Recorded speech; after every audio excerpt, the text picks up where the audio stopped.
Muy buenos días, hoy 1 de septiembre, Día de la Historia. Vamos a entrar dentro del acápite final del programa de la materia, en que estamos viendo las metáforas de la historia y los mitos en relación con la historia, en un autor que se llama Hans Blumenberg, un autor alemán que ya murió y que ha trabajado a fondo de una forma muy creativa el tema de las metáforas. Tiene un libro temprano de él, digamos, a sus 30 y tantos años, que se llama Paradigmas de una metodología. Tiene otro libro que se llama Trabajo con el mito. Estoy mencionando los libros así más importantes. Otro libro sumamente importante que es La legitimidad de la edad moderna. Otro libro que se llama Naufragio con observadores. Otro que se llama La risa de la cierva tracia. Está él siempre, otro que se llama Salir de la caverna. Está empleando metáforas que son fundamentales para la filosofía y que las está creando él. Antes de empezar con lo de Blumenberg, vamos a contextualizar en lo que venimos viendo, porque él conoce, por supuesto, a Vico, pero él está dando una vuelta de tuerca importante sobre el tema de la metáfora en relación con la historia. Ya veremos por dónde van esas divergencias, a pesar de o junto a esas grandes convergencias de lo que venimos viendo. ¿Y qué es lo que venimos viendo? Venimos viendo de que hay una especie de puja entre el pensamiento metafórico y el pensamiento científico. El pensamiento científico opera a partir de deducciones, de inferencias, y el pensamiento metafórico transfiere significados de una palabra a otra, y esa transferencia de significados es el metaferein, de transportar más allá de una palabra. Es muy interesante y hasta casi risueño ver hoy, o si uno ve hoy, visitara hoy o moderno. En el griego moderno uno puede escuchar en la calle metáfora, metáfora, y lo que está pidiendo es un taxi, porque un taxi es el que lleva a alguien de un lado a otro, metaferein. Por supuesto que ese no es el sentido de la metáfora, que ya estuvo definido, precisado inicialmente, genialmente, por Aristóteles. Ahora, Franz Joseph Wetz es alguien que ha trabajado en su doctoral, ha trabajado sobre la cuestión de la metafísica medieval y conoce muchísimo de metafísica y teología medieval. Y la posición de él respecto de esa cuestión lo ha llevado a una profundización en este otro modo de pensar que se desmarca del concepto. Es la metáfora en Blumenberg, es lo inconceptualizable. O sea, tenemos conceptos y símbolos y metáforas. Son de dos órdenes distintos, que tienen su diversa dignidad según quien los emplee para aplicarlo a la historia. Reducir la historia a conceptos es lo que hizo Hegel, es lo que quiso hacer Marx, sin saber que implícitamente, como una especie de caballo de Troya filosófico, estaban también introduciendo metáforas. ¿Quién es Blumenberg? ¿O qué características tiene el pensamiento de Blumenberg, sobre el que nos detendremos 2 o 3 clases para terminar este módulo introductorio. Blumenberg es conocido como un autor de libros difíciles y tiene una enrevesada forma de pensar y de escribir, y así como una encubierta lógica de su argumentación que le dificultan el acceso al pensador Blumenberg y a los libros, a la obra de Blumenberg, a más de un lector. Entonces, alguien que se enfrenta con un texto de Blumenberg tiene una ardua tarea para desentrañar tanto la intención básica de lo que él está tratando de decir como la tesis fundamental de sus exposiciones. En esta clase introductoria vamos a dar algunas pautas para ver cómo allanar ese acceso a Blumenberg. Y no aparece la intención básica en Blumenberg, en los libros de Blumenberg, y la tesis fundamental no queda del todo clara tampoco al final. Por otro lado, él ha sido quien ha llamado la atención sobre una serie de metáforas. Y metáforas son ejemplos históricos. Recordemos lo que decimos siempre, que a la hora de hacer trabajos prácticos, ustedes tienen que ejemplificar, no solo argumentar y ejemplificar, porque ejemplificar es ilustrar, es llegar a esta cuestión concreta y singular. La historia es siempre de lo singular. Los ejemplos siempre son una especie de historización de una idea. Entre idea y ejemplo está lo universal y lo particular. Entonces, el puñado de metáforas es un puñado de ejemplos históricos. Por eso, en nuestro programa, han visto ustedes el papel, el rol central que tienen las metáforas y los mitos, momentos metafóricos y míticos en obras como El Facundo, en obras como Martín Fierro, en obras como Radiografía de la Pampa. Son metáforas y ejemplos. Metáforas como el desierto para un país, o un país que es un desierto. En primer lugar, para Blumenberg está la metáfora de la caverna. Y la caverna hace invisible al que salta a la vista en campo abierto. Una segunda metáfora es el bosque. Hemos estado viendo de la mano de Vico y de Heidegger la importancia que tiene el tema del bosque, caminar en medio del bosque.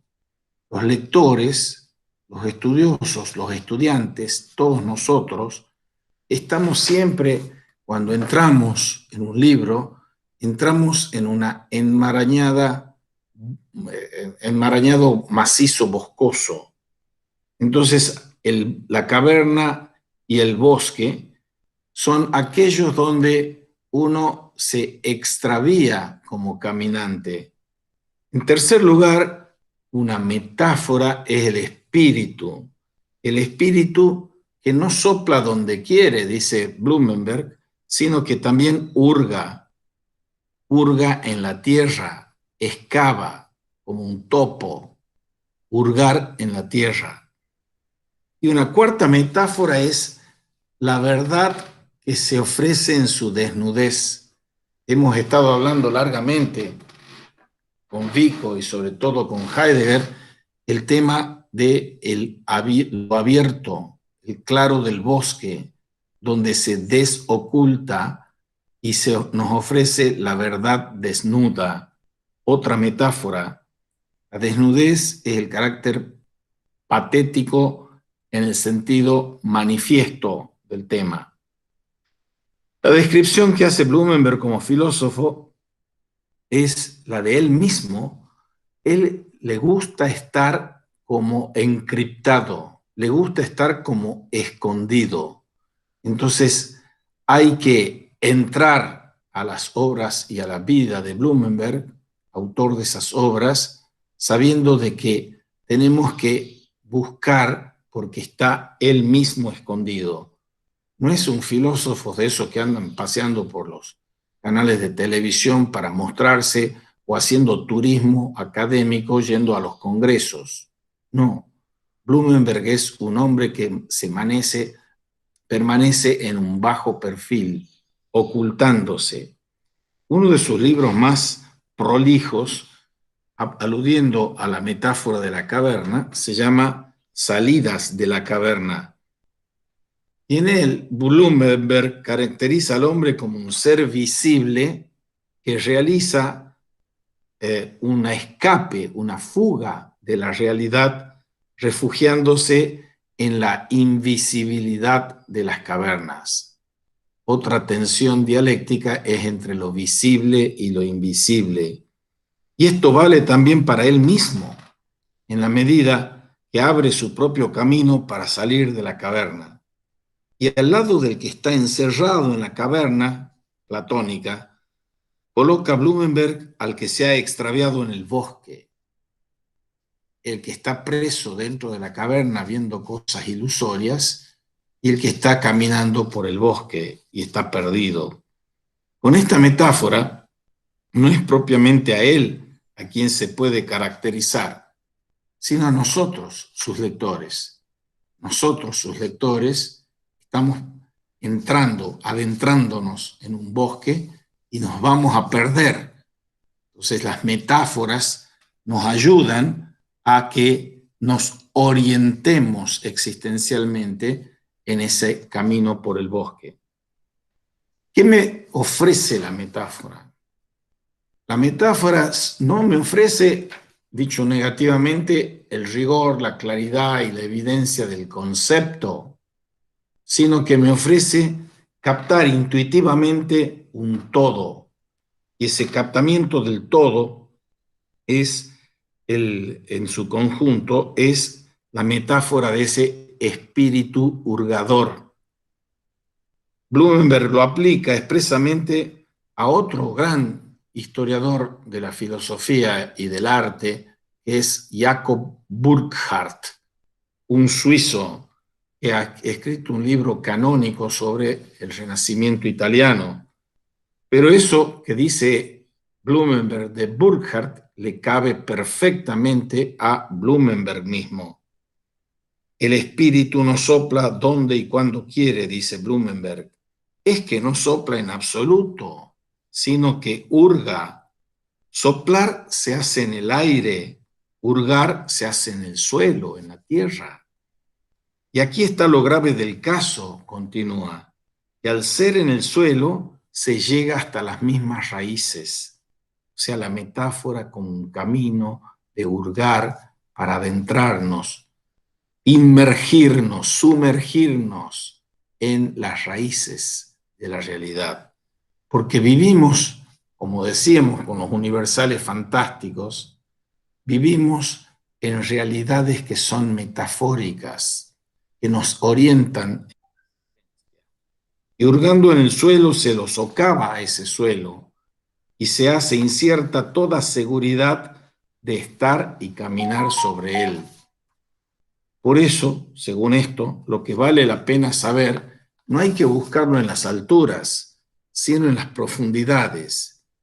Y de entrada, uno se puede decir que lo que Blumenberg está buscando es salir a la superficie. Estamos en la caverna, tenemos que salir a la superficie. ¿Qué es metafóricamente la superficie? Está en el afuera de la caverna, la verdad desnuda, ver las cosas tal como son. La desnudez es una de las características peculiares de la verdad en cuanto expresa lo no disimulado, lo descubierto. Volvemos al paralelo con lo de Heidegger, lo descubierto es desencubrir, develar, quitarle el velo. La verdad desnuda es un pleonasmo. Es un pleonasmo, pleonasmo significa la repetición de un término en el adjetivo, como cuando yo digo, por ejemplo, el hielo está frío, hielo frío. Eso es una repetición, si es hielo es frío, eso es un pleonasmo. Por eso nosotros tenemos que adentrarnos como topos, hurgando en el suelo, de la significación de las palabras para ver qué palabras están revestidas, veladas y con tapujos, y nuestra tarea filosófica es develar, quitar los tapujos, quitar los revestimientos, la no ocultación. Volvamos a referir a lo que hemos visto de Heidegger. Blumenberg, por un lado, pronuncia verdades desnudas, pero por otro se mantiene a cubierto en su caverna. Es una actitud ambivalente. Y en esta tesitura, lo que está haciendo Blumenberg sin cesar es arrojar la inquietante pregunta de si los hombres están en absoluto en condiciones de soportar la verdad. ¿Para qué hacer una metáfora como el Facundo o una metáfora como el plan revolucionario de Moreno o la metáfora del Martín Fierro? Porque los hombres no somos capaces de mirar a cara descubierta la verdad de la verdad, lo desocultado de la verdad. Entonces la metáfora es un camino para ese desocultamiento, para esa develación. Y es por ello que Blumenberg se mantiene a cubierto y se esconde en el mundo. Y se esconde detrás de sus libros. Sus libros son, todos ellos, una metaforología de las metáforas que usamos en filosofía. Y no sería legítimo deducir de ello que él no es capaz de expresar esas verdades desnudas. Precisamente, y quizá paradójicamente, la forma mejor o cabal de expresar la verdad desnuda es a través de estas metáforas, que son una intermediación para poder ver y no morir en el intento, como a la mujer en la Biblia le dicen que no tenía que dar vuelta porque si no se la iban a convertir en sal.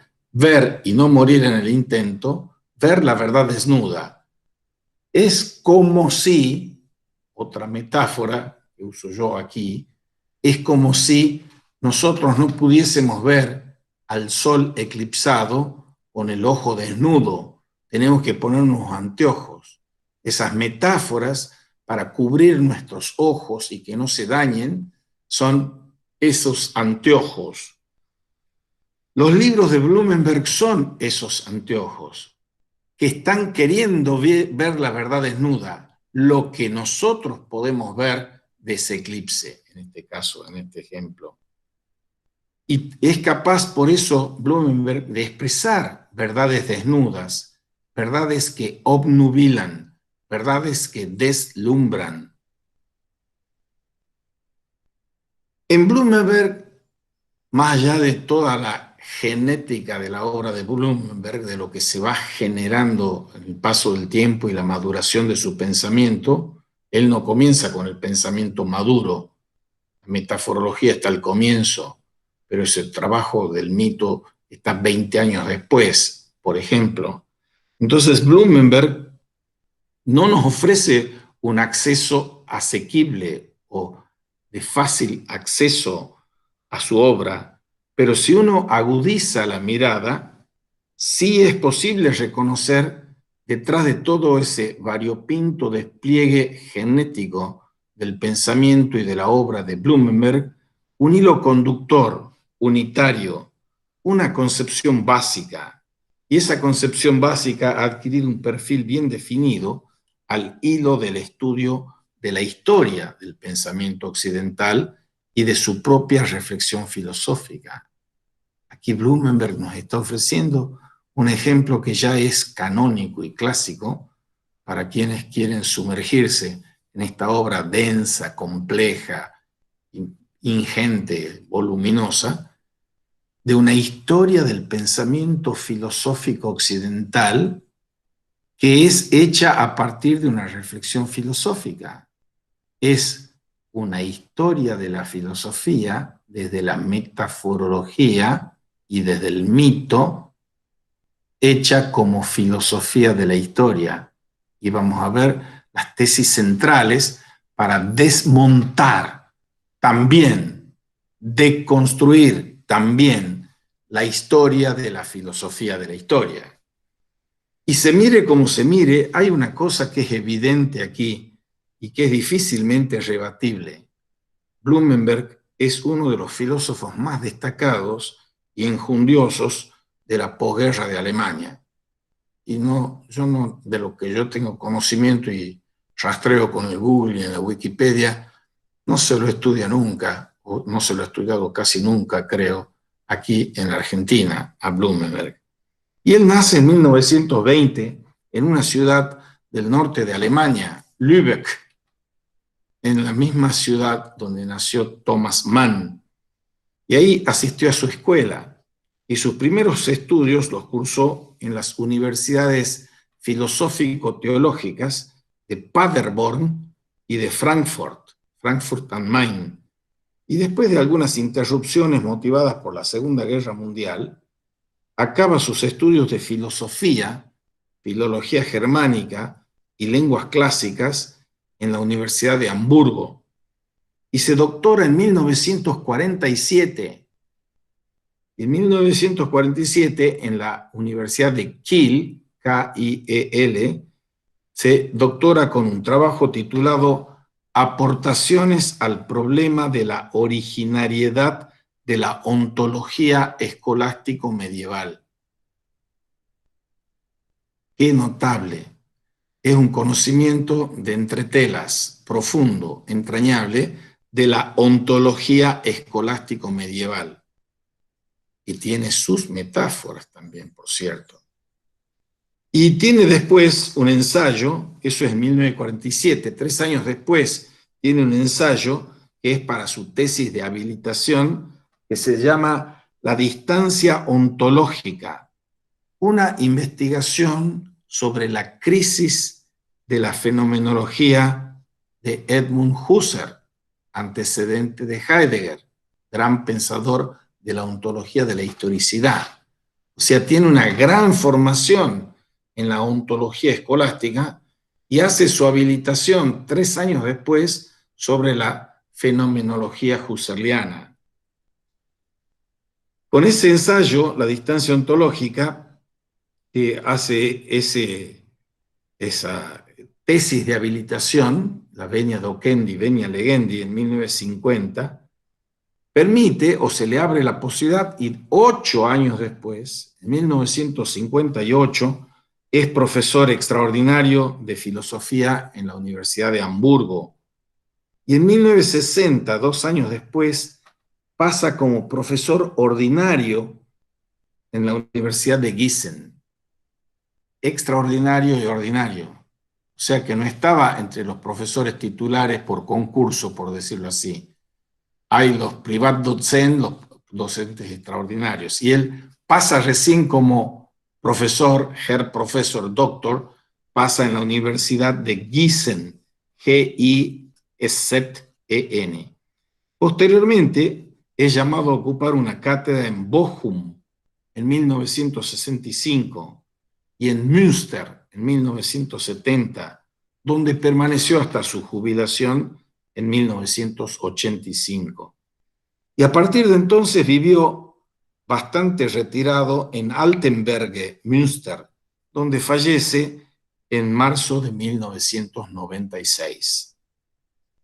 Este periplo por su biografía es importante para mostrar un hombre que además recibe 2 connotados premios por su trayectoria académica. Uno es el premio Kuno Fischer de la Universidad de Heidelberg en 1974 y otro es el premio Sigmund Freud para la prosa científica de la Academia Alemana de Lengua y Literatura de Darmstadt en 1980.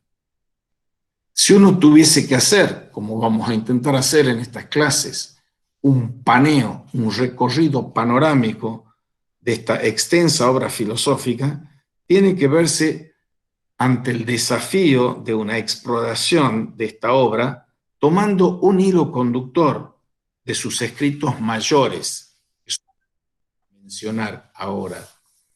Blumenberg no ha sido objeto él no ha tenido como objeto una exposición sistemática y coherente, no tiene un libro que sea el sistema de Blumenberg, sino que tiene esa fragmentariedad, pero que es muy corpulenta y enjundiosa en los distintos tomos que ha elaborado de las obras mayores. Y hay otras que no son menos importantes, que también mencionaremos de pasado, que son las obras menores.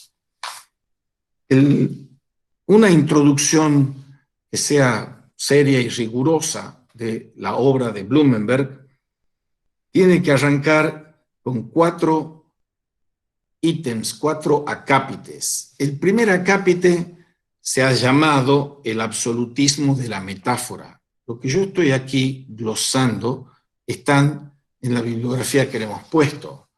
Una de estas bibliografías introductorias es de un libro de Franz Josef Wetz, W-E-T-Z, que se titula Hans Blumenberg, la modernidad y sus metáforas.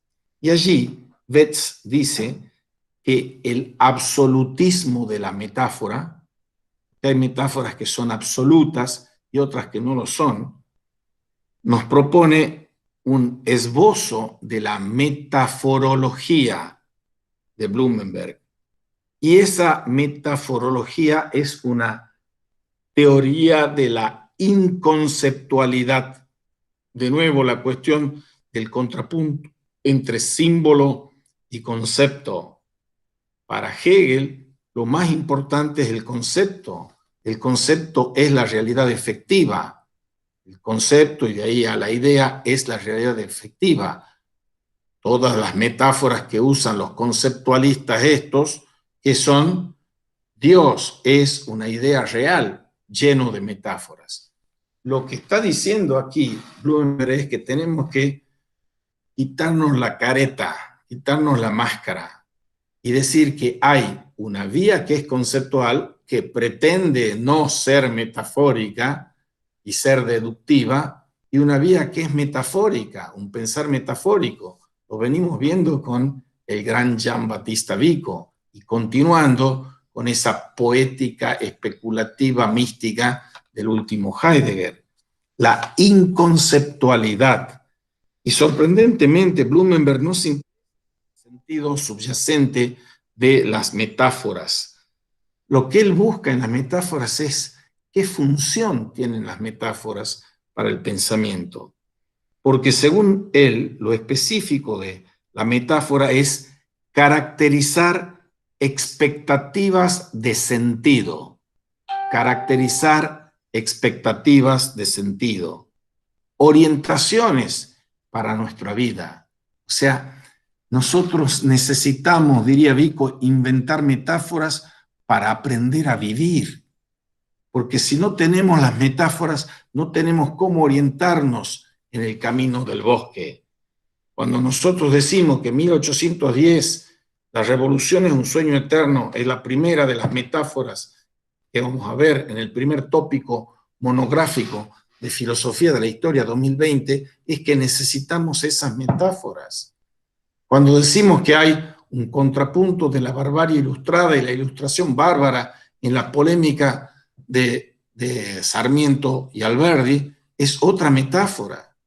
Cuando estamos viendo, esa la de 1837, cuando estamos viendo 1880, donde está Roca, está la conquista del desierto, el país que es un desierto, es otra metáfora. Entonces, lo que nos decía Nicolas Shumway en la invención de la Argentina, el ingenio, la invención, la metaforización, podríamos decir, de la Argentina, es que son las metáforas orientadoras para el existir de una comunidad, de un pueblo, de una nación, y también de la vida de cada hombre. Entonces, caracterizar, función de la metáfora, caracterizar expectativas de sentido y orientarnos y ofrecernos modos de ver el mundo y el hombre. El mundo y el hombre. Las metáforas son absolutas, dice Blumenberg, cuando no se dejan sustituir por conceptos. No es que el que usa metáforas es porque no tiene suficiente talento para formular en conceptos lo metafórico. Las metáforas no se dejan reducir a conceptos, ni sustituir por conceptos. Eso es en cuanto al absolutismo de la metáfora. Vamos a un punto presentando a lo de Blumenberg. El segundo punto está dedicado al absolutismo del Dios arbitrario. Y aquí sale a relucir ese profundo conocimiento que tiene de la Edad Media en general y del tránsito de la Edad Media a la modernidad. Hay un siglo eje en que se produce una inflexión paulatinamente radical, revolucionaria, que va abandonando la consumación de la escolástica de oro de Santo Tomás de Aquino, de San Buenaventura o de Sigerio de Brabante en el siglo XIII, y en el siglo XIV están los Guillermo de Occam, los Marsilio de Padua, que son una ruptura con eso, dominicos contra franciscanos. ¿Y cuál es la peculiaridad del nominalismo? Porque el Dios arbitrario del que está hablando aquí Blumenberg es el nominalismo. ¿Cuál es la polémica central que hay entre dominicos y franciscanos? Que uno se recuesta sobre el atributo de la inteligencia absoluta de Dios como el atributo principal de Dios, la omnisciencia, y el otro se asienta sobre la omnipotencia. Si yo digo 2 más 2 es 4, ¿podría ser 2 más 2 igual a 5? Y entonces un Tomás de Aquino contestaría que no, en absoluto, porque el principio de no contradicción es teorético y vale para la razón, es aplicable a Dios. Y el señor Occam, ¿qué hubiese dicho? Y 2 más 2 puede ser 4 o 5. Depende de la voluntad libérrima de Dios, que sea así o que sea asá. Eso es exaltar hiperbólicamente el carácter absolutamente arbitrario, que todo lo que sucede, sucede en virtud de la pura, libre, absoluta voluntad de Dios. Algo es así o no es así porque Dios lo quiere. Y del nominalismo de Occam tiene varios hijos que van a proyectar este carácter nominalista. El señor Martín Lutero es formado por un nominalista. El señor Descartes, que conoce lo que es Tomás de Aquino, pero está también incurriendo con su cogito en el nominalismo. Bien, eso nos puede preparar para entender qué significa esto del absolutismo del Dios arbitrario. Esto significa que tenemos que abordar algunos escritos esenciales de Blumenberg. Y uno de los más importantes, que no es ya el puro Blumenberg un poco después, pero ya está pronunciado, es la legitimidad de la Edad Moderna. ¿Qué quiere decir la legitimidad de la Edad Moderna? La Edad Moderna es una época marcada por la autoafirmación del hombre por medio de la ciencia y de la técnica. ¿Recuerdan ustedes que nosotros hablábamos de Heidegger y de la técnica, y de Heidegger y la técnica, que es la tecnociencia, que va desde Platón hasta la informática, y que ese dominio de la técnica imperaba en la época de Heidegger y sigue imperando hoy en la época de Bill Gates y de Wikipedia, es la continuación de la metafísica de Platón. La tecnociencia está vista no demonizándola la técnica, porque Heidegger tampoco la demoniza, pero sí mostrando que lo contrario de lo que es la poesía de Hölderlin es la logística, la informática moderna o contemporánea. Porque la poesía desoculta y la técnica oculta la verdad. Por eso edad moderna, fruto de este despliegue de la ciencia y la técnica. ¿Para qué? Para la autoafirmación del hombre. La palabrita, la partícula auto, el prefijo auto, está atravesando toda la modernidad. Es el autos, es el sí mismo. Y yo digo autoconciencia, conciencia de mí mismo. Determinación de mí mismo. Autoafirmación es la autoafirmación del hombre. O sea, frente a la hostilidad del mundo o el entorno de la naturaleza, al poder terrorífico que tiene la naturaleza, llamémosle hoy, aunque no es así, porque es bastante antropogénico, calentamiento global, terremotos, tsunamis, etc. Frente a esos terrores, los hombres siempre han querido ponerse a resguardo. Y lo que nos está diciendo Blumenberg, que la metáfora y el mito son los paliativos y resguardos y refugios para afrontar la hostilidad de la naturaleza.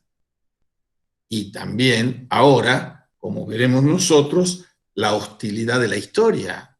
¿Es que la historia argentina es solo grieta? Cuando nosotros ponemos, sigo con los ejemplos para que nos ubiquemos cómo se articulan en el curso del programa, cuando ponemos a Moreno, Saavedra y Castelli en los labios de la grieta, decimos que la superación de la grieta es Belgrano. Cuando ponemos a Rivadavia y a Rosas como encarnando una grieta, una segunda grieta, lo tenemos a San Martín superando la grieta. O sea, no es solo grieta, no es solo división, no es solo desgarro. Las metáforas del libertador de América, las metáforas del santo de la espada, la metáfora de este hombre que crea la bandera, esas son las metáforas que nos integran, que nos reconcilian, que nos permiten refugiarnos en algo que no nos ponga a resguardo de la hostilidad. Buscar en el padre de la patria el que ha construido el hogar de los argentinos. Le ha ido bastante mal y se ha tenido que exiliar, pero él es uno de los puntales. Belgrano es otro, y así siguiendo, llegando hasta nuestra época, la última metáfora, con los años 70, por supuesto, lo tenemos a Videla, lo tenemos a Firmenich, lo tenemos a Santucho, que están de un lado y de otro lado de la grieta, pero tenemos también a Monseñor Angelelli, en Tucumán tenemos a Gaspar Risco Fernández, a Arturo Ponsati, o sea, siempre hay la metáfora de la grieta y cómo superarla a la grieta, o a Favaloro, por ejemplo. Volvamos a esta cuestión del absolutismo del Dios arbitrario. La Edad Moderna es una época marcada por la autoafirmación del hombre, la Selbstbehauptung, des Menschen, por medio de la ciencia y de la técnica. ¿Qué hubiese dicho Vico de esto? Estamos en el horno, porque la ciencia y la técnica no saben nada de lo que hay que saber. Cosa que va a decir después, mutatis mutandi, Heidegger o Wittgenstein. Sin metáfora no hay comprensión del sentido de mi vida. Todo lo que hay es que me suicide o que sepa que esta vida y esta historia es un cuento contado por un idiota lleno de ruido y de furia. Para que la historia no sea eso, no sea un historicidio o un suicidio, tengo que incursionar en aquello que me permite estar a resguardo de esas hostilidades. Y una de las metáforas claves que se lanzan desde el pensamiento escolástico, restauracionista del escolasticismo, después de la modernidad, es que todo lo que están haciendo estos secularizados es una secularización. Entonces, el argumento de peso para enfrentarse a esa modernidad que para estos pensadores es ilegítima, sale de abogado defensor el señor Blumenberg de la legitimidad de la modernidad. Ya vamos a ver cómo y por qué lo hace. La secularización ha sido tomada desde el punto de vista de muchos filósofos y teólogos para acusar que constituye un hecho ilegítimo. Y él dos. Blumenberg se enfrenta con dos muy importantes. A uno que lo tienen ustedes en la bibliografía, que es fundamental para filosofía de la historia, que se llama Carl Levitt, cuya tesis es que la historia, la comprensión de la historia moderna y contemporánea es una secularización de la ciudad de Dios, es una secularización de la teología. Y otro pensador muy gravitante, fundamental, se llama Carl Schmitt, C-A-R-L-S-C-H-M-I-T-T. Tiene la tesis de que toda la política, toda la conceptuación política es una secularización de la teología política. Entonces Blumenberg se va a encargar de desmontar el argumento de estos que dicen que la modernidad es ilegítima porque seculariza. Secularizar significa saeculum, es pasar de la ciudad de Dios, que es la ciudad de lo eterno, la Jerusalén celestial, a la ciudad temporal, mundana. Pero secularización también era el proceso de saqueo y de confiscación de los bienes de la iglesia y llevarlos al Estado. La secularización es el proceso de la estatización, de privar al orden espiritual lo que sería privativo del orden temporal. Sin la secularización, sin la Revolución Francesa, sin ese influjo para la modernización, no existiría la muy importante y en algunos casos muy abusada e incorrecta división entre el Estado y la Iglesia. No existían y no existen hoy. Si ustedes se dedican a la historia de Tucumán y quieren buscar registros, tienen que ir a buscar los libros de la parroquia, porque no existían ni cementerios. El cementerio estaba al lado de la iglesia, eran cementerios del orden espiritual, y los matrimonios eran matrimonios solo religiosos. Entonces, el orden temporal, secular, ha permitido, de Napoleón Bonaparte hacia aquí, todas las formulaciones de las constituciones, eso está también en el proceso constitucional de Alberdi, en la acogida del republicanismo también de Sarmiento. Entonces, no existiría ese deslinde entre lo temporal y lo espiritual sin esta impugnación refutada que hacen los que piensan que hay que volver a la teología para fundamentar la política, la economía y la ética. Bien, el término programático de esta teología que le recrimina su ilegitimidad a la política, a la historia, etcétera, es secularización. Y ese sería el hecho ilegítimo para estos pensadores. Y desde esta perspectiva, el concepto de secularización representa, dice Blumenberg, una categorización de la sinrazón histórica. Entonces, el desafío que se nos presenta aquí para ver cómo recuperar la dimensión filosófica de la metáfora es recuperar la legitimidad de la modernidad, oponerse al arbitrio despótico, caprichoso de un Dios arbitrario que hace de la historia y de la naturaleza lo que le viene en gana. El desafío de ese arbitrario Dios nominalista de la Edad Media tardía. Eso ya está expresado En 1960, en una primera madurez de Blumenberg, en un libro que se llama Paradigmas para una metodología, que ha sido editado en castellano por Trota hace muy poco. Ya se lo voy a mostrar en la clase que viene. Y ese Dios arbitrario se torna algo insoportable para el hombre.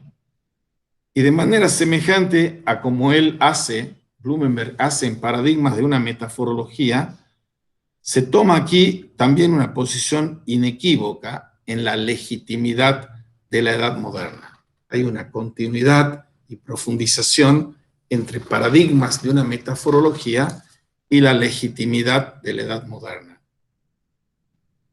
Si yo estoy avanzando muy rápido y demasiado complejo, ya les he dicho, ustedes intervengan y pregunten.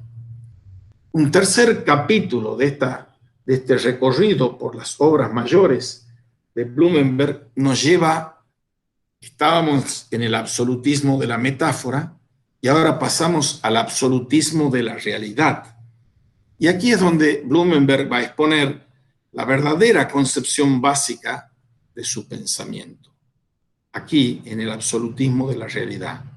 Y para eso va a mostrar cómo ese absolutismo está haciendo acto de presencia bajo distintas formas y con distintos grados de claridad, intensidad y radicalidad, que se van a desplegar luego en todas las obras posteriores.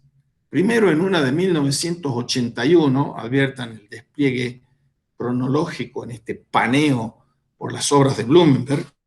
En 1981 tiene una obra que se llama La Génesis del Universo Copernicano.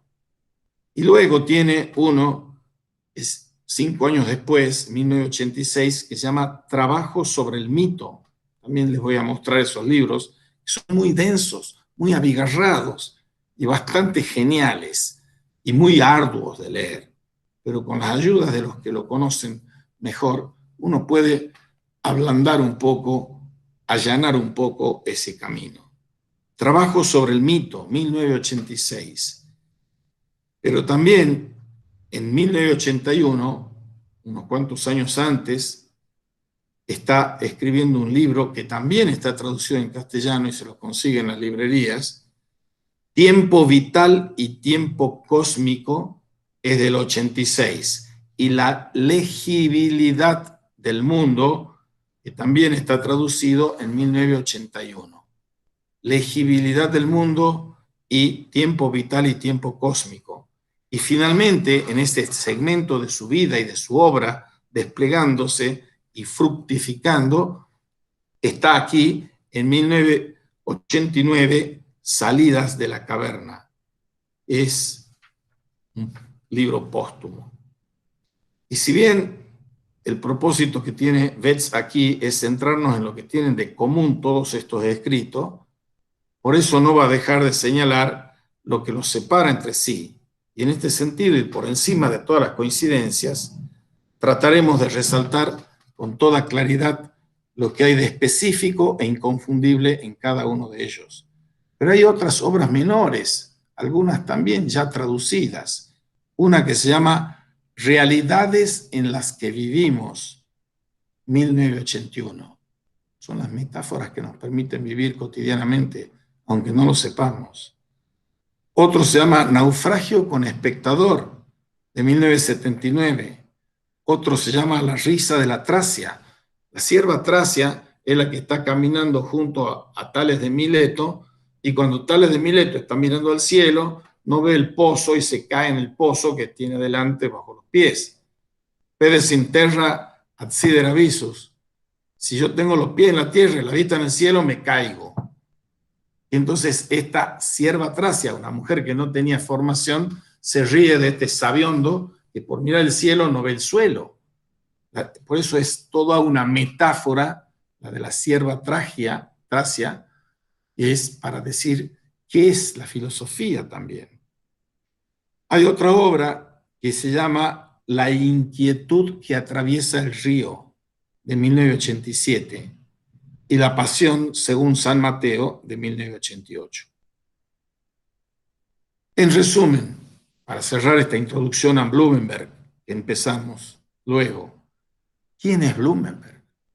Blumenberg es una ilustración, una Aufklärung, una ilustración sin ilusiones, porque hay ilustrados que son muy ilusionados del programa de la razón. Aquí hay un programa de la razón, pero que se guarda con un sesgo escéptico. Soy y quiero ser un ilustrado, pero no me hago ilusiones respecto de lo que esa ilustración depare, porque soy, como ilustrado sin ilusiones, alguien que está resignado a aceptar las pérdidas que conlleva también el programa de la ilustración. Bien, yo voy a hacer una pequeña pausa porque tengo la boca seca. Ustedes vayan pensando si me quieren hacer preguntas, si no, vuelvo y sigo.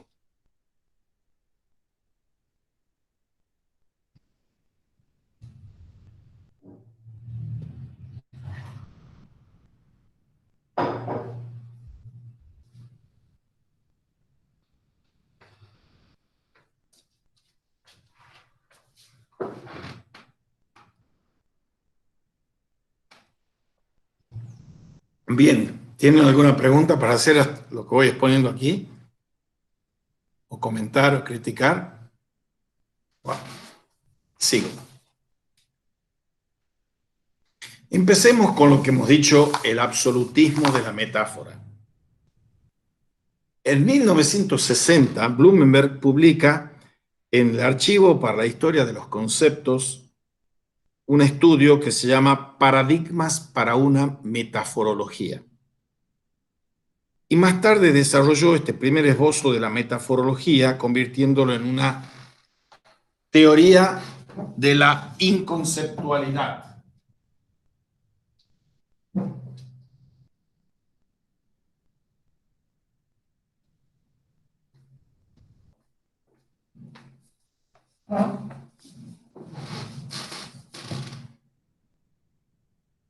Este es el libro de una hermosa edición de Trotta, Hans Blumenberg, Paradigmas para una Metaforología. En este punto, un poquito más tarde, desarrolla la teoría de la inconceptualidad, lo que está expuesto en este libro. Y Blumenberg entiende en general como metaforología una teoría de las representaciones que el hombre crea de su existir y del mundo. Hay que estudiar en estas cuestiones que son de lingüística, de filosofía del lenguaje, qué sentido tiene una metáfora, una alegoría, un símbolo. Están emparentados, pero no son lo mismo. Aquí nos vamos a concentrar en la metáfora.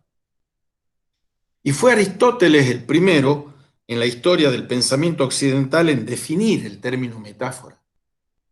Y la definición aristotélica está en su libro La Poética, dice lo siguiente: metáfora es la transferencia de un nombre ajeno.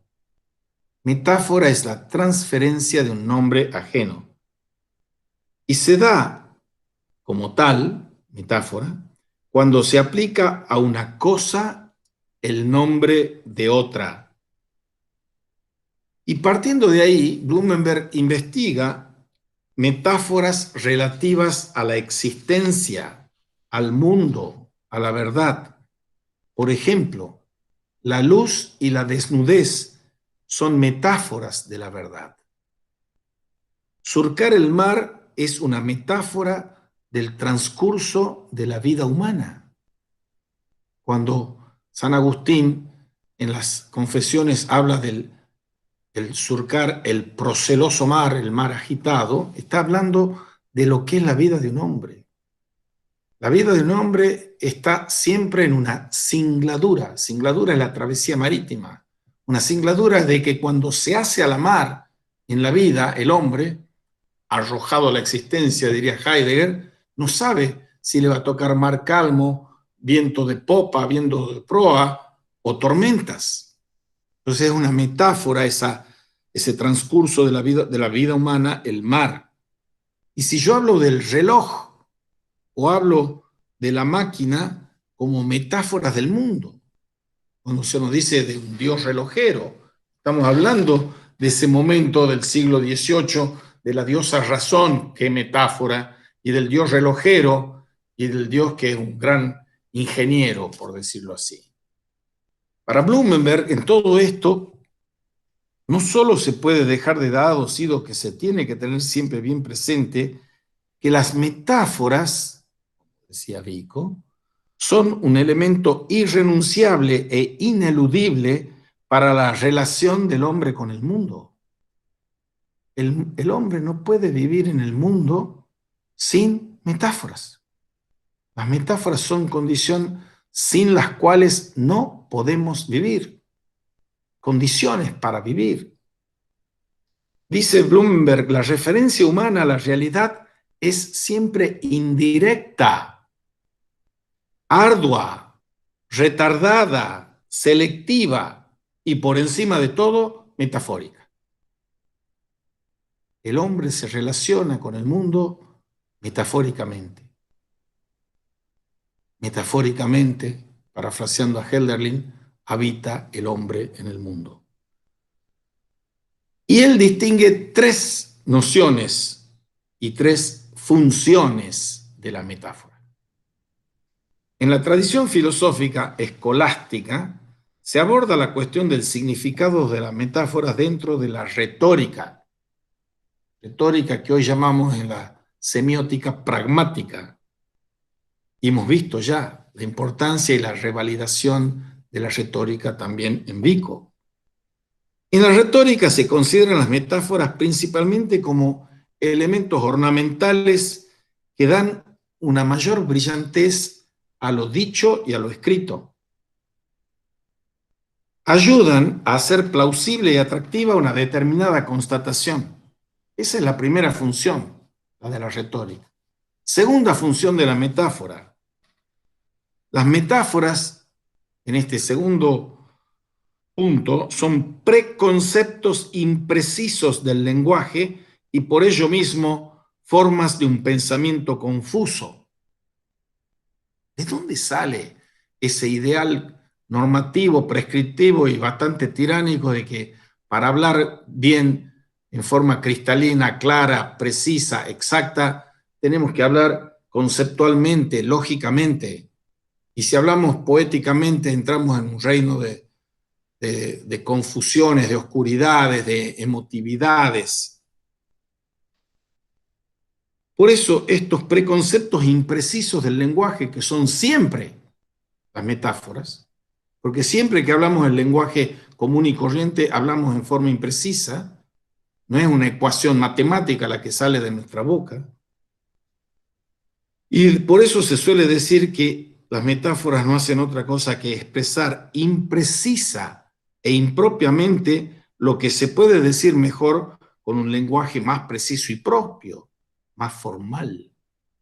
Y según esto, las metáforas se mueven en un ámbito previo a la formación del concepto. No es el concepto como verdad primera, cogito ergo sum, lo que está primero, sino están las metáforas que son previas a la formación del concepto. Son preconceptuales. Al principio es la metáfora, no el concepto. Desde este planteamiento se entiende la transición de la metáfora al concepto, de manera análoga al paso del mito al logos. Gran tema, gran. Se nos viene diciendo, cuando empezamos a estudiar filosofía, el milagro griego, siglo V y IV antes de Cristo, es ese tránsito del mito al logos. Antes, los poetas, como Homero, como Hesíodo, son metaforólogos, los que usan metáforas. Aquiles, el de los pies ligeros, dice Homero. Pero ahora, por más que le tengamos que dar gracias a esos pedagogos nuestros que son los poetas, teólogos, dice Aristóteles, nosotros tenemos que hablar con un lenguaje más preciso. El lenguaje ese que puso en el ruedo Sócrates, siguió Platón y consumó Aristóteles. El lenguaje conceptual, el lenguaje proposicional, el lenguaje dialéctico lógico. Entonces, del mito al logos, lo que se nos está haciendo aquí es acentuar que no hay que poner al mito, que ya en Aristóteles tiene ese carácter ambivalente, como les he dicho en la clase pasada, es decir, que el filósofo es un filomito, un amante del mito, y por otra parte decir, los filósofos son mejores que los poetas y teólogos, porque nosotros hablamos así, en forma precisa, lógica, y ellos hablan en forma mítica. Bien, ya en los propios filósofos que están presuntamente apartándose para ir hacia la ciencia de las metáforas y los mitos, aquí estamos viendo que el tránsito del mito al logos tiene que ser revisado. Eso es lo que está haciendo Blumenberg. Si yo digo toda historia es un mito y tomo el sentido de mito que nosotros usamos normalmente, decimos toda historia es una mentira. Habría que expandirlo más para reducirlo al absurdo ese argumento.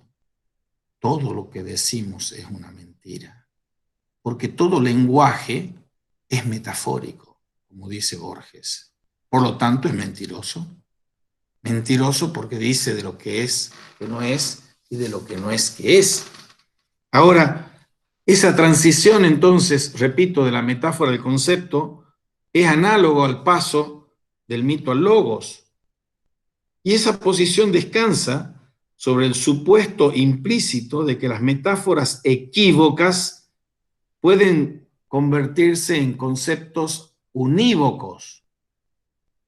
Conceptos, univocidad.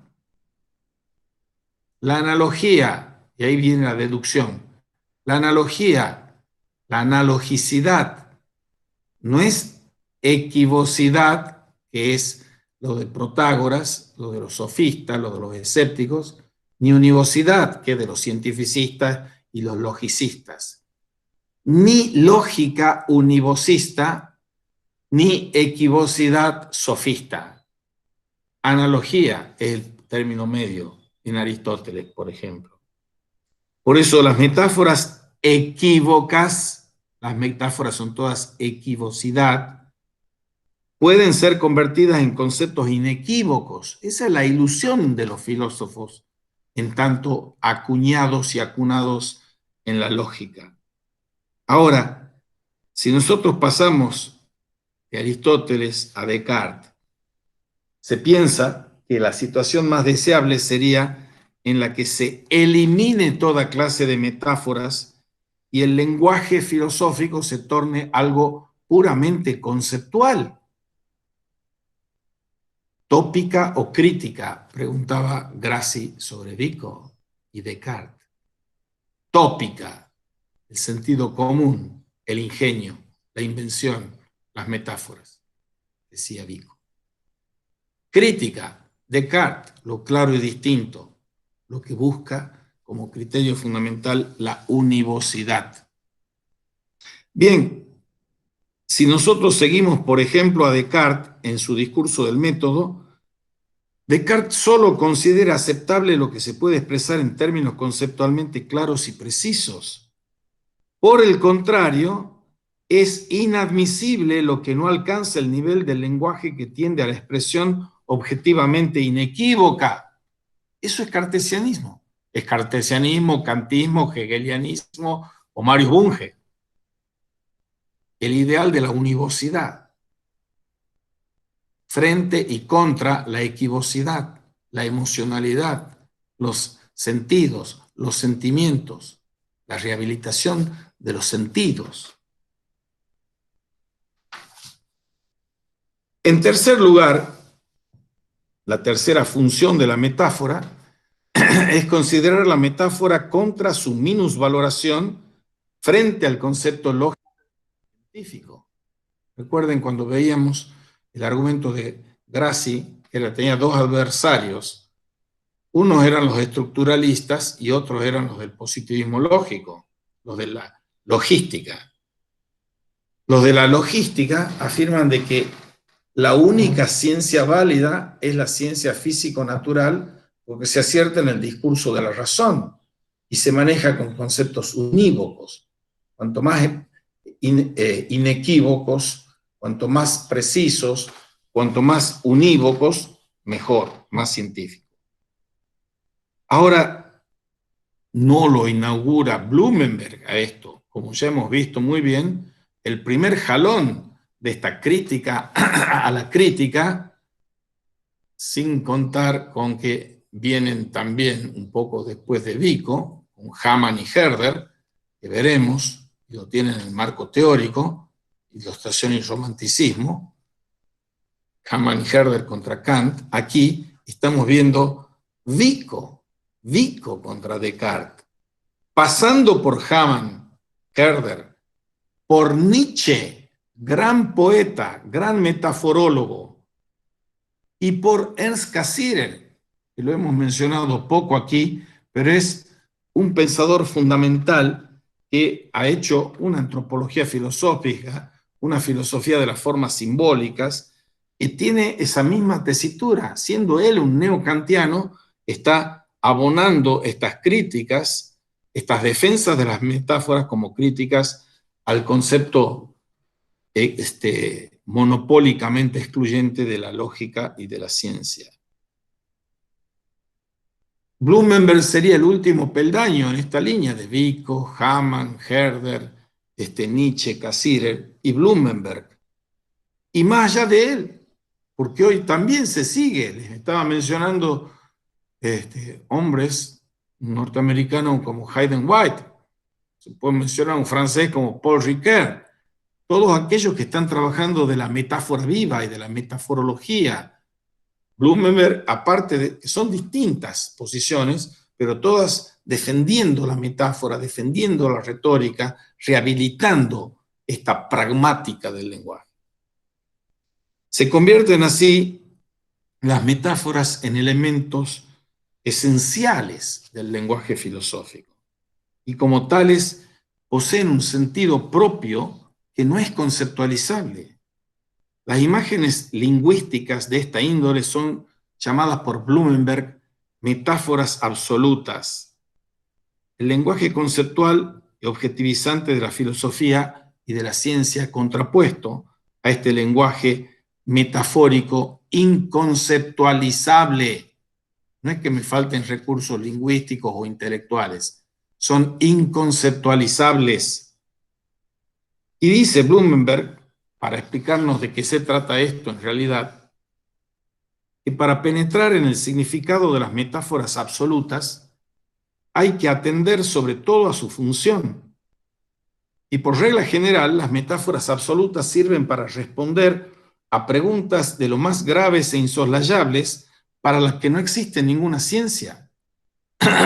Dice Blumenberg, las metáforas absolutas dan respuesta a aquellas preguntas supuestamente ingenuas y en principio sin contestación posible, cuya importancia radica pura y simplemente en que, porque nosotros no las planteamos, no son eliminables, sino que las encontramos como ya planteadas de antemano en el fondo de la existencia misma. A ver, hagamos un pequeño parate para ver en qué nos concierne y nos atañe esto a nosotros. ¿Cuál es la pregunta más importante que afecta a mi vida, a la vida de cada uno de nosotros? Quizás yo no me la haga explícitamente, verbalmente, pero la pregunta que recorre toda la mística, toda la filosofía metafórica, el pensar metafórico, toda la filosofía sin más, la pregunta más importante, ¿cuál es? ¿Quién soy yo? Y hay que ver.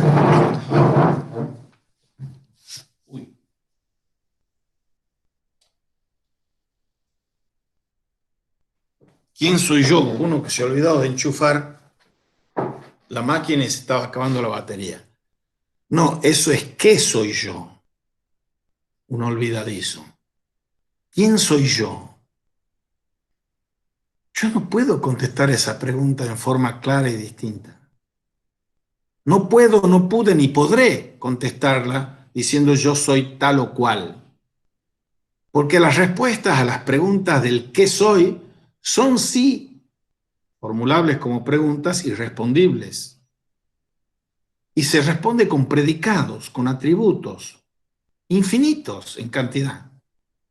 Pero la suma de todos esos infinitos atributos y predicados para contestar a qué soy no pueden definirme nunca a mí. Si yo digo Dios y yo somos uno, eso es un pensamiento metafórico y paradójico de la mística de Meister Eckhart, pero está en el budismo y está en todos lados. Porque nosotros confundimos malamente yo con mí mismo.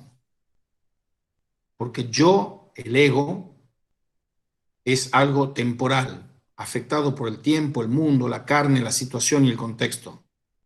El mí mismo es un océano silencioso y quieto de una conciencia que va más allá de la conciencia egoica. Es una conciencia transpersonal. Entonces, la pregunta fundamental que me afecta a mí, ¿y qué es la pregunta fundamental que afecta a la historicidad de mí mismo? Es quién soy.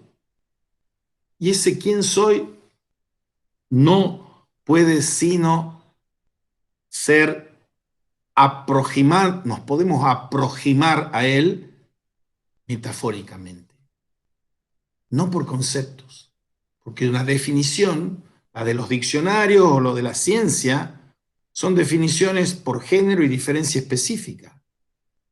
Y si yo digo, ¿qué es el hombre? Digo, el hombre es un animal, género, racional, especie. O sea, toda definición, toda ciencia y toda filosofía de la razón está operando con eso, con conceptos, juicios y razonamientos. Digo, todos los hombres son mortales, es un juicio que relaciona conceptos. Hombres y mortales con la cópula es, todos los hombres son mortales. Premisa mayor. Premisa menor, Sócrates, que es un quién, es hombre. Conclusión, válida, perfectamente válida. Sócrates es mortal. Y con eso yo no he contestado en absoluto quién es Sócrates. Para contestar quién es Sócrates tendría que sumergirme en esta dimensión metafórica. Bien, según esto, estas metáforas absolutas cumplen también un cometido teórico y un cometido pragmático. Porque aunque nosotros nunca nos preguntemos quiénes somos, eso es lo más importante, no solo teóricamente, sino pragmáticamente, para vivir en la vida cotidiana nuestra. Tenemos que intentar día a día, instante a instante, preguntarnos y tratar de adentrarnos en el misterio de quién soy yo. Contenido teórico y pragmático. Ahora, las metáforas absolutas, dice Blumenberg, dan estructura a un mundo, representan el todo jamás experimentable. Yo no puedo experimentar por los sentidos quién soy yo. No sé cuántos de ustedes me han hecho caso y han hecho la pruebita que se las vuelvo a hacer ahora. Párense frente al espejo y pregunten quién es ese que está o esa que está ahí. Y van a venir con la mano en el corazón, si son honestos, sería bueno que lo fuesen, diciendo no sé quién soy. Porque saber está asociado a saber conceptualmente, proposicionalmente, silogísticamente, y nadie sabe quién es. Y todos estamos llamados a eso, a ir poco a poco aproximándonos a quienes somos, a ese misterio que nosotros somos para nosotros mismos. Por eso estos ensayos de filosofía de la historia argentina son cuentos de misterios, crímenes, amores y muertes. Somos un misterio. Y la metáfora es mucho más apta que el concepto para aproximarnos, nunca llegar a una develación absoluta.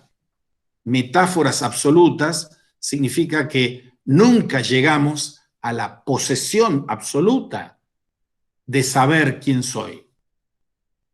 Imagen de la totalidad de la realidad, pero la imagen tiene un valor fundamental y tiene otro disvalor, que la imagen nunca es la expresión cabal de la idea.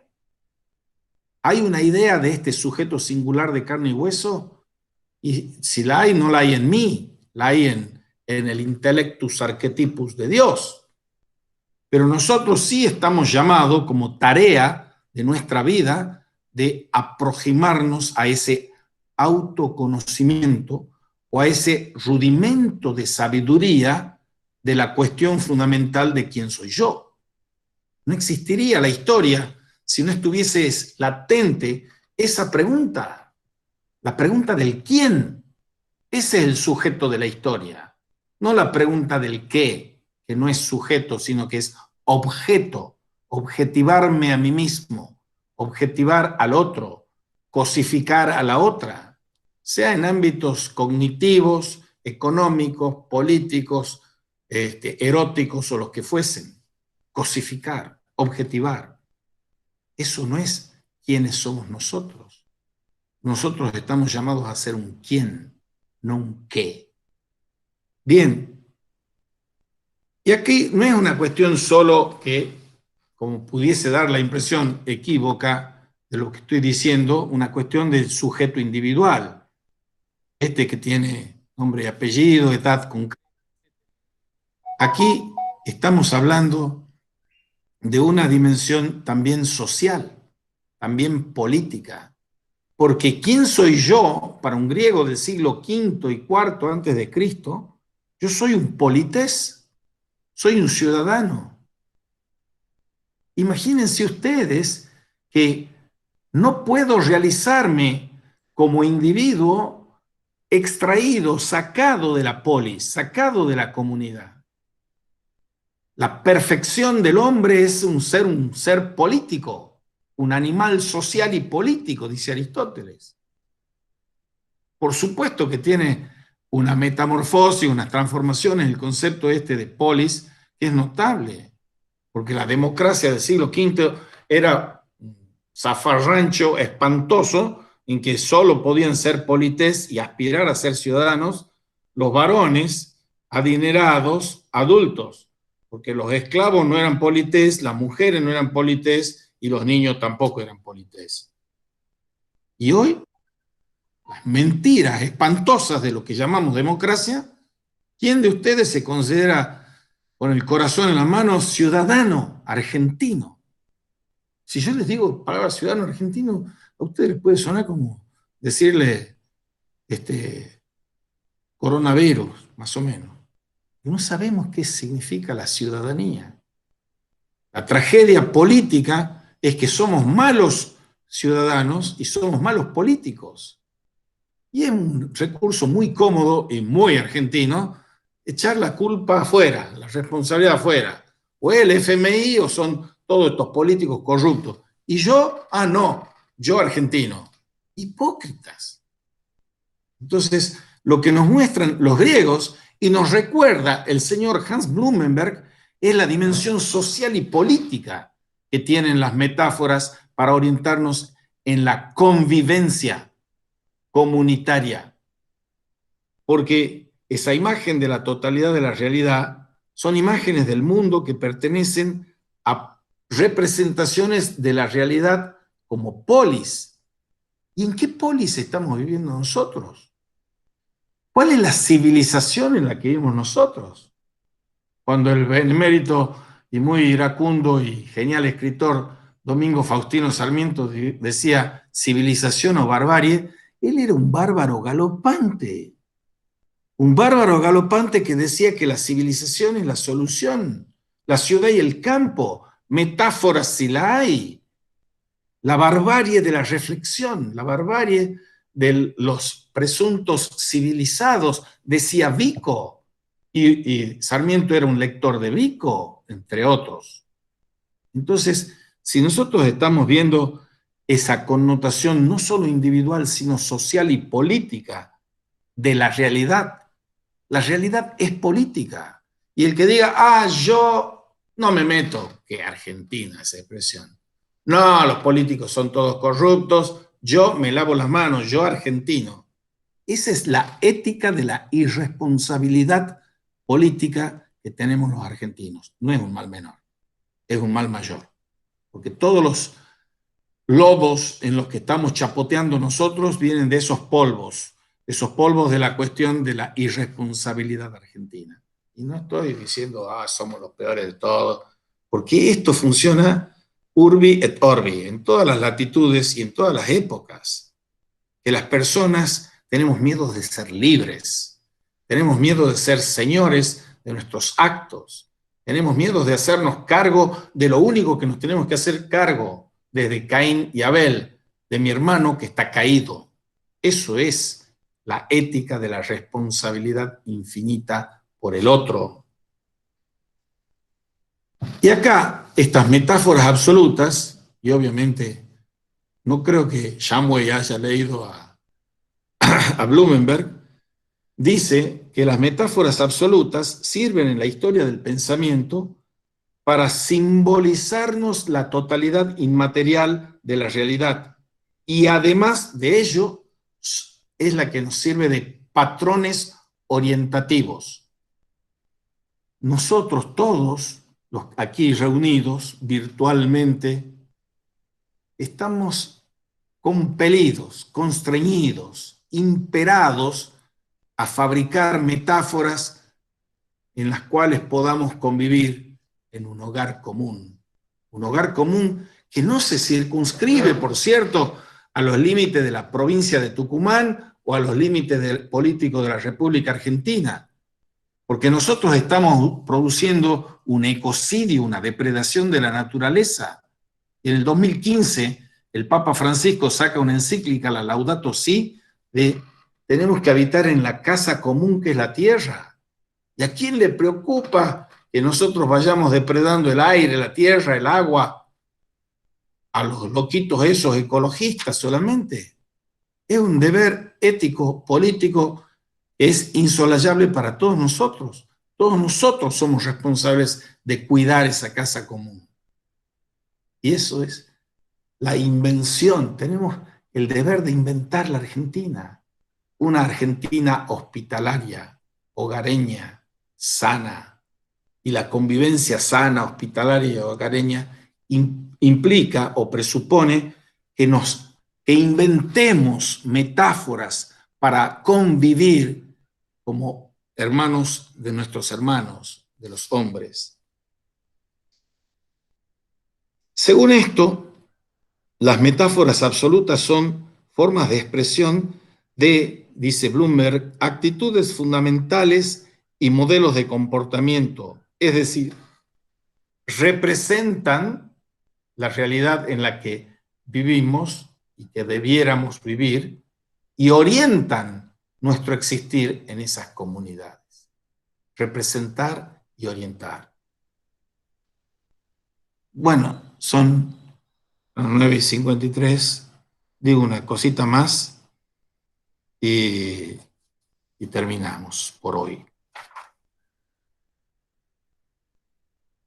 Blumenberg se basa en un supuesto, y el supuesto en el que se basa para decir esto es que las metáforas absolutas configuran estructuralmente formas de ver el mundo y formas de ver al hombre, una antropovisión y una cosmovisión. Y lo hacen a partir de distintas metáforas sobre la existencia y sobre el mundo, intentando destilar en cada caso un conjunto de experiencia, es decir, de poner al descubierto horizontes de sentido históricamente cambiantes. Es distinto tener que vernos desafiados para cómo convivir en contexto de la pandemia del coronavirus, de lo que era en 1918, hace 102 años, estaba finalizando la Primera Guerra Mundial y que estaba la gripe española consumiéndose millones, muchos, varios millones, no me acuerdo si eran 5, 6, 7 millones de muertos en 1918. Todavía no llegamos a rankear nosotros al nivel de las pandemias esas de muchos más millones que los nuestros, aún hoy, incluidos los de Trump y los de Bolsonaro, para mencionar las dos bestias esas. Para ilustrar esta función teórica de la representación y la pragmática de la orientación de las metáforas absolutas, pueden servir dos ejemplos. Uno, los estoicos panteístas. Después de Platón y Aristóteles, esos dos grandes sistemas, el postplatonismo y postaristotelismo tiene tres escuelas: el estoicismo, el epicureísmo y el escepticismo. Y se nos cuela después, unos siglos después, el gnosticismo, sobre el que va a hablar también el señor Blumenberg. Entonces están una primera escuela, los estoicos, que son panteístas, que conciben metafóricamente el universo como un todo armónico ordenado según las apariencias externas. Y en relación con el universo físico, utilizan la metáfora absoluta del cosmos, que significa tanto como una configuración decorativa armoniosa. La palabra cosmética viene de cosmos, algo ordenado, es una metáfora. Por otro lado, después de este hombre estoico panteísta que viene al mundo para contemplar un conjunto bellamente ordenado que es el universo físico, función pragmática, por otro lado, y de otro tipo distinto, es el punto de vista de los epicúreos atomistas. Estoicos panteístas, epicúreos atomistas. Y según ellos, el universo se compone de una infinidad de átomos que se mueven en el espacio vacío, uniéndose y separándose entre sí. Y el mundo aquí no es algo cósmicamente divino y no es algo creado, sino que es algo natural. Y la naturalidad es la metáfora que significa liberación de los dioses temibles, función teórica. Y si el mundo es lo natural, lo que está ahí de sí por sí mismo, entonces no tiene nada de extraño que exista y que sea como es. Y si saltamos de los estoicos y epicúreos a la ciencia moderna, la concepción científica moderna del mundo es también metafórica. Y llegamos a una cosmología metaforizada, dice Blumenberg. Y en la edad moderna se toman la degradación y la neutralización de la Tierra en una estrella, entre otras muchas, asociadas al nombre de Copérnico. Pero lo vamos a dejar aquí con el copernicanismo, que es un capítulo fundamental de los libros y de la obra de Blumenberg, y seguimos, Dios mediante, el viernes. No sé si hay preguntas o comentarios o dudas. Les muestro otros libros de Blumenberg y después les voy a mostrar otros dos más que tengo en otro lado. El mito y el concepto de realidad, de Blumenberg. Libros arduos, densos, ricos, y para una reflexión filosófica de la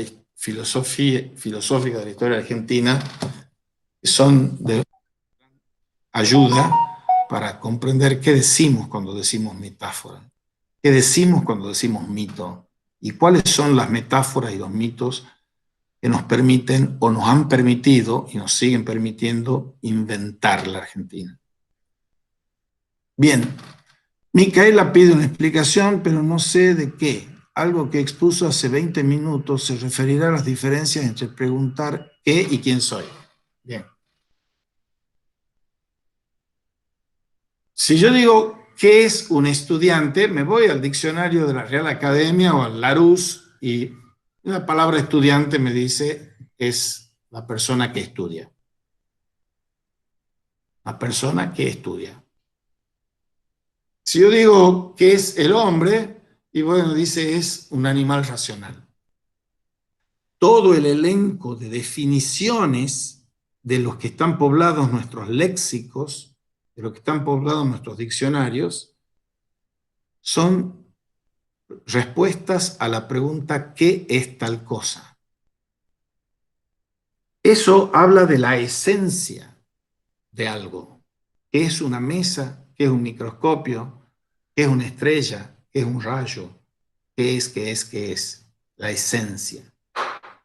Ahora, si yo quiero decir, y entro al diccionario, porque también están los nombres propios y los nombres comunes. Y si yo pongo en el diccionario o en la Wikipedia o en Google Betelgeuse, ese es el nombre propio de una estrella. Y entonces da las caracterizaciones de eso. Se aproximaría, y no es lo mismo, el qué a la esencia y el quién a la existencia de Betelgeuse. ¿Qué es una estrella? Sustantivo común. ¿Qué es Betelgeuse? Sustantivo propio. Radicalizando y profundizando, no es el quién es una estrella, aunque los griegos sí lo habrían aceptado, porque consideraban que cada estrella es una inteligencia, es un quién. Nosotros ya no decimos que la estrella es un quién, pero sí decimos, para el ámbito personal, lo eminentemente personal, de que no es lo mismo que soy, que pregunta por mi esencia, soy un hombre adulto, hablando por hoy autorreferencial, hombre adulto, enseña filosofía, padre de 5 hijos, abuelo de 10 nietos, etcétera, etcétera. Todo eso es lo que yo soy, pero no es una respuesta a quién soy, porque ni ustedes, ni yo, ni ningún libro tiene la respuesta a la pregunta ¿quién soy? Es la pregunta fundamental de la mística, de la metafísica, de la ciencia, pero la ciencia está absolutamente limitada de no dar el paso fuera del concepto y entonces no da el paso del qué al quién. En cambio, la filosofía, el arte, la religión, la metafísica, sí intentan, la mística, dar ese paso. ¿Quién es lo profundamente personal, pero personal que no es solo personal singular mío?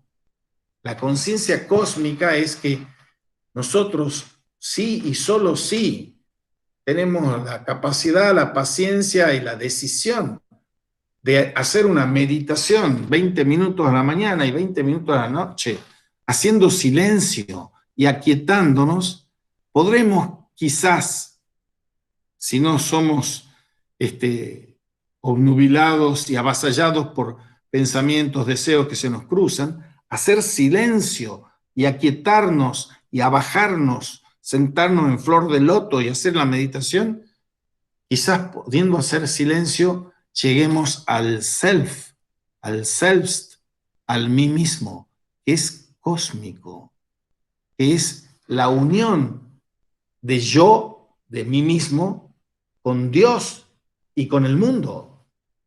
Porque si Dios está presente en todas las cosas porque las creó, yo tengo como San Francisco de Asís andar cantando loas, laudatio si, inspirada en San Francisco de Asís, padre de la ecología, alabar al Señor en relación con todas las cosas, que en relación con el Dios que está en todas las cosas.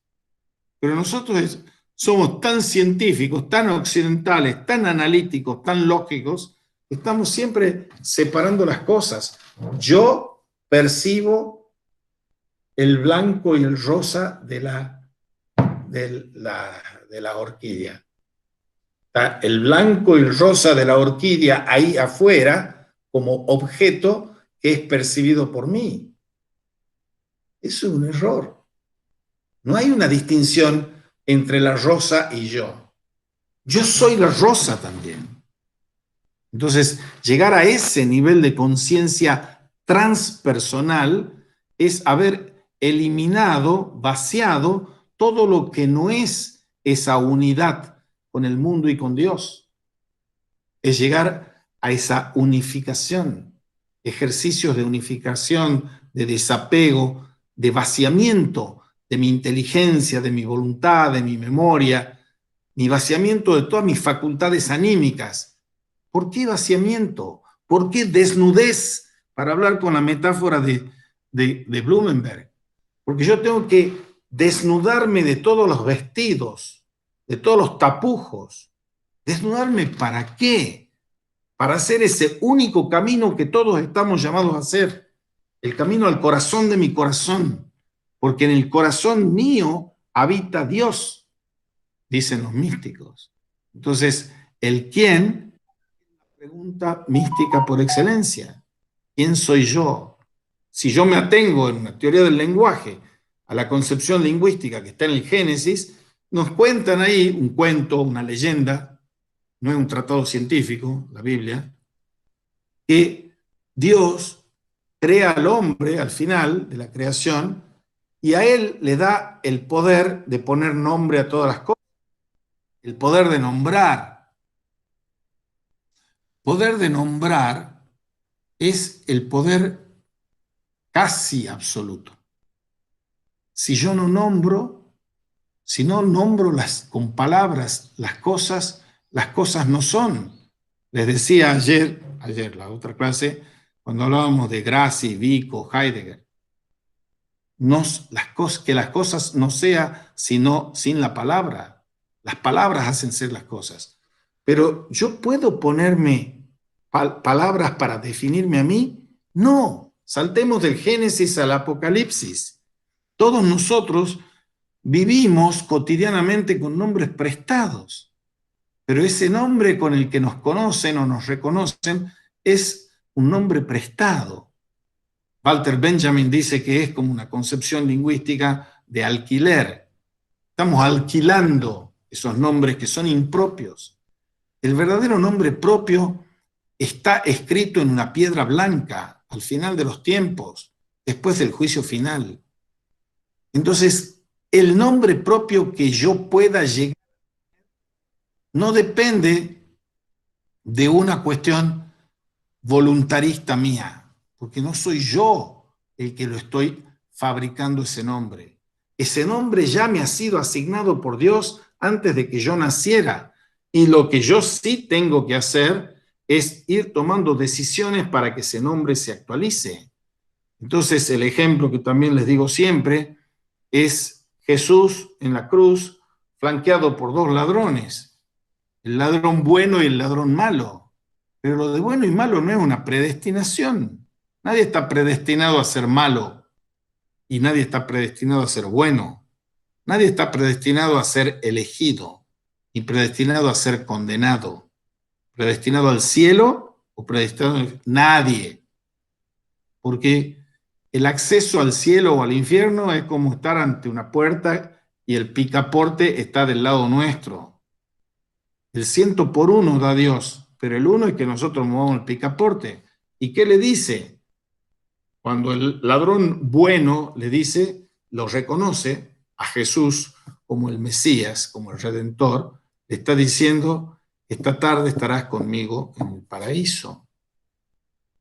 Obviamente el otro no va a estar en el paraíso, porque se salió de la estampita, esa. ¿Qué es estar en el paraíso? Poder llegar a saber quién soy yo, cuál es mi nombre y qué historia es más significativa para mí en mi historia. Y la historia la hago yo con las decisiones que tomo.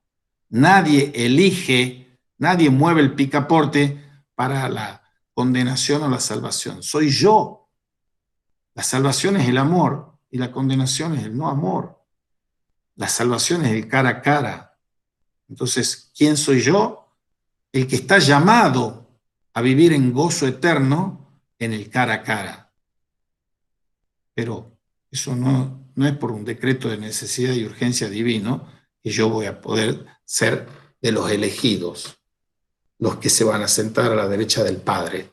No, Por supuesto que todo, como dice San Ignacio de Loyola, que nosotros tenemos que hacer todo como si todo dependiese de nosotros, sabiendo que todo depende de Dios, pero tenemos que hacerlo sabiendo que nosotros tenemos que poner ese 1%. ¿Alguna otra pregunta? ¿No? Bueno, nos vemos Dios mediante entonces el...